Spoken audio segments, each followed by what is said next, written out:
Assalamualaikum warahmatullahi wabarakatuh. Bismillah, alhamdulillah untuk anak-anakku kelas 5C dimanapun kalian berada. Semoga kita selalu diberikan oleh Allah SWT berupa kesehatan, sehingga kita bisa bersama-sama kembali dalam mencari ilmu, menuntut ilmu. Untuk hari ini kita akan mempelajari tematik, yaitu tema 1, subtema 2. Anak-anak bisa buka buku paketnya pada halaman 42. Yang nanti kita bahas adalah yang pertama pada muatan IPA, yaitu jenis-jenis otot manusia dan fungsinya. Nah, otot kita sudah pernah belajar di pembelajaran 1 ya, tentang alat gerak pada manusia itu ada 2. Yang pertama adalah alat gerak pasif yang berupa tulang, dan yang kedua ini adalah alat gerak aktif yang berupa otot. Nah, kenapa otot disebut alat gerak aktif? Karena di dalam otot tersebut terdapat apa kemarin? Masih ingat? Nah, ya, terdapat enzim. Nah, oleh sebab itu hampir seluruh tubuh manusia itu ada ototnya. Nah, saat bekerja, otot akan melakukan yang namanya kontraksi dan relaksasi. Dengan cara apa? Memanjang dan memendek untuk dalam menggerakkan tulang. Ya, oleh sebab itu ketika pada keadaan otot kontraksi, ya, itu terbentuknya yang namanya apa? Aktin atau filamen tipis, dan miosin yaitu filamen tebal. Oleh sebab itu memendek dan menebal itu adalah kontraksi. Tapi bagaimana dengan relaksasi? Nah, relaksasi ini adalah kembali kepada bentuk semula. Perhatikan gambar ini. Nah, ketika anak-anak mengangkat tangan, ya, otot akan berkontraksi. Itu adalah menebal dan juga memanjang. Tapi ketika dikembalikan lagi itu namanya adalah relaksasi. Nah, ini seperti gambar seperti ini ya. Nah, selanjutnya adalah bagaimana tentang jenis otot. Nah, otot itu terbagi menjadi 3 jenis. Yang pertama adalah otot polos, yang kedua adalah otot jantung, dan yang ketiga adalah otot lurik. Nah, bagaimana perbedaan ketiga otot tersebut? Mari kita akan jelaskan satu persatu.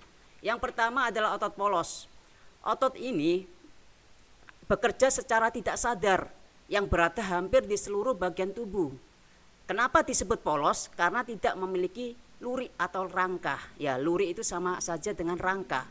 Nah, terdapat di dalam organ-organ tubuh kita, organ dalam, seperti di usus, lambung, dan juga di hati. Contoh gambarnya seperti ini. Nah, ini merupakan otot polos. Ciri-ciri yang lainnya seperti kerja. Nah, kerja tadi ya tidak sadar. Yang terakhir adalah banyak terdapat di organ-organ dalam. Itu ciri-ciri khusus dari otot polos. Selanjutnya adalah otot lurik yang kita kenal dengan rangka. Nah, otot yang menempel pada rangka tubuh dalam dan digunakan untuk bergerak. Nah, ketika anak-anak bergerak itulah yang namanya otot lurik atau otot rangka. Otot ini yang mendominasi tubuh avertebrata. Nah, masih ingat tentang avertebrata? Ya, bertulang belakang, termasuk manusia. Nah, ini yang mendominasi adalah otot lurik karena pergerakan. Terdapat di mana? Ya, ada di lengan, di kaki, dan ada juga di otot leher. Nah, seperti ini gambarnya, ya, otot lurik. Ciri-ciri yang lainnya adalah mempunyai banyak inti di pinggir sel ini. Kerja ototnya dipengaruhi oleh saraf sadar. Nah, ini sadar ketika anak-anak melakukan sesuatu pada otot lurik ini sadar, beda dengan otot polos yang tidak sadar. Ya. Dan yang terakhir adalah otot jantung. Otot penyusun dinding jantung yang meliputi sel-sel. Otot ini hanya ada satu dan terdapat di jantung. Berfungsi untuk apa? Yaitu memompa darah ke seluruh tubuh. Gambarnya seperti ini. Ya, ini jantung. Nah, tergolong otot lurik. Namun bedanya adalah selnya berada di tengah. Ini selnya ya berada di tengah, mempunyai serabut yang bercabang, dan kerja ototnya tak sadar, sama dengan otot polos. Ya, jadi yang sadar itu cuma otot lurik atau rangka ketika melakukan gerakan, sedangkan otot polos dan otot jantung itu tidak sadar ketika melakukan pergerakannya. Nah, selanjutnya adalah di muatan bahasa Indonesia. Ya, anak-anak buka paketnya halaman 43 di pembelajaran 5. Sama seperti kemarin ya, ini mengidentifikasi ide pokok dalam teks lisan ya. langkah-langkahnya seperti kayak kemarin ya, kita hanya mengulas kembali bagaimana cara-cara untuk mencari dan mengidentifikasi ide pokok dalam teks lisan. Nah, seperti ini langkah-langkahnya di paket dipelajari ya untuk bahasa Indonesia. Dan yang terakhir yaitu tentang SPDB di halaman 44 tentang ragam gambar pada ragam cover. Nah, kemarin kita sudah mempelajari cover ya, apa pengertiannya, contoh-contohnya seperti apa. Nah, di sini terbagi menjadi dua. Cover itu terbagi menjadi dua. Yang pertama sesuai kebutuhan buku. Nah, dibuka gambar pada halaman 44. Nah, di situ ada 3 gambar. Di sini Ustadz berikan gambar kembali ya. Nah, ini adalah cover buku pendidikan yang anak-anak punyai di kelas 5. Ya, ada seperti ini. Ada juga cover buku masakan, nasi rames. Nah, dan ada juga cover buku cerita rakyat Nusantara.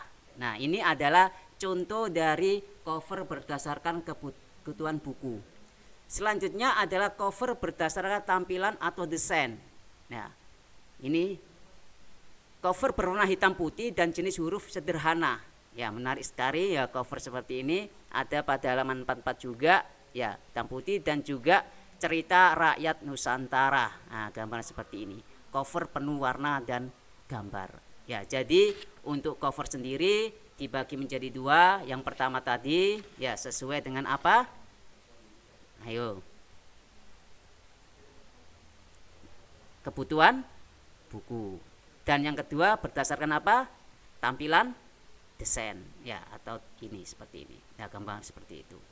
Nah, itu anak-anak untuk pembelajaran tematik pada hari ini untuk tema 1 subtema 2 pada pembelajaran 5. Semoga pembelajaran yang sedikit ini bisa bermanfaat bagi anak-anakku semuanya, dan di akhir pembelajaran Ustadz akan selalu berikan LKPD ya sebagai apa? Sebagai keaktifan siswa dalam proses pembelajaran hari ini. Itu dulu yang bisa Ustadz berikan. Assalamualaikum warahmatullahi wabarakatuh.